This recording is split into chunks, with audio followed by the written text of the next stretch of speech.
To परीक्षा talk.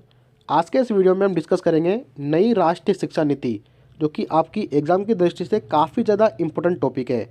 आप चाहे एनटीपीसी सीबीटी 2 की तैयारी कर रहे हैं या ग्रुप डी की तैयारी कर रहे हैं, इस टॉपिक से आप लोगों को सवाल देखने को मिल सकता है आपकी एग्ज़ाम के अंदर।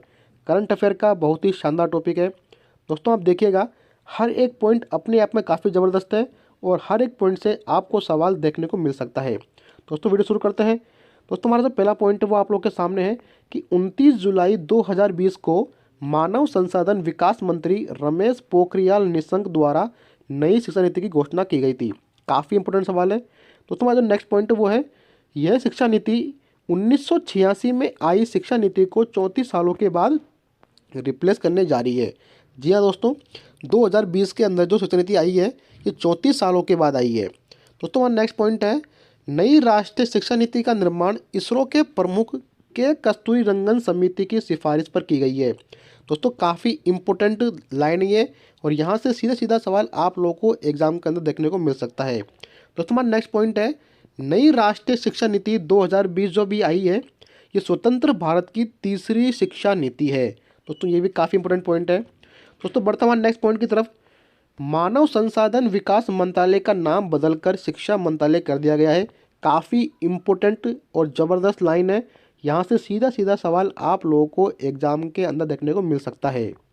मानव संसाधन विकास मंत्रालय का नाम बदलकर अब क्या कर दिया गया है, शिक्षा मंत्रालय कर दिया गया है। और इस प्रकार रमेश पोखरियाल निशंक भारत के पहले शिक्षा मंत्री होंगे। जी हाँ दोस्तों, पहले शिक्षा मंत्री होंगे इस प्रकार। दोस्तों हमारा नेक्स्ट पॉइंट है, नई राष्ट्रीय शिक्षा नीति के तहत वर्तमान में सक्रिय 10+2 मॉडल के स्थान पर 5+3+3+4 मॉडल का इस्तेमाल किया जाएगा। दोस्तों ये मॉडल काफ़ी ज़्यादा इंपॉर्टेंट है।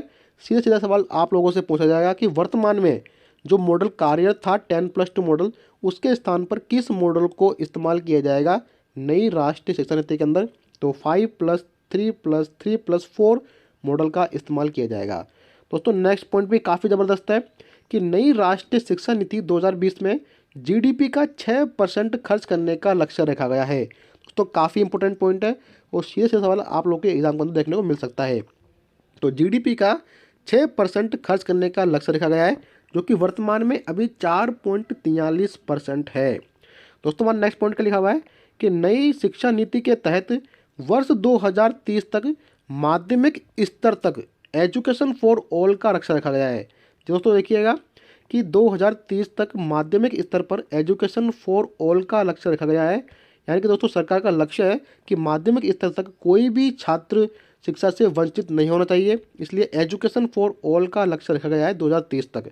दोस्तों हमारा नेक्स्ट पॉइंट है, नई राष्ट्रीय शिक्षा नीति को लागू करने वाला जो भारत का पहला राज्य है वो आपका हिमाचल प्रदेश है।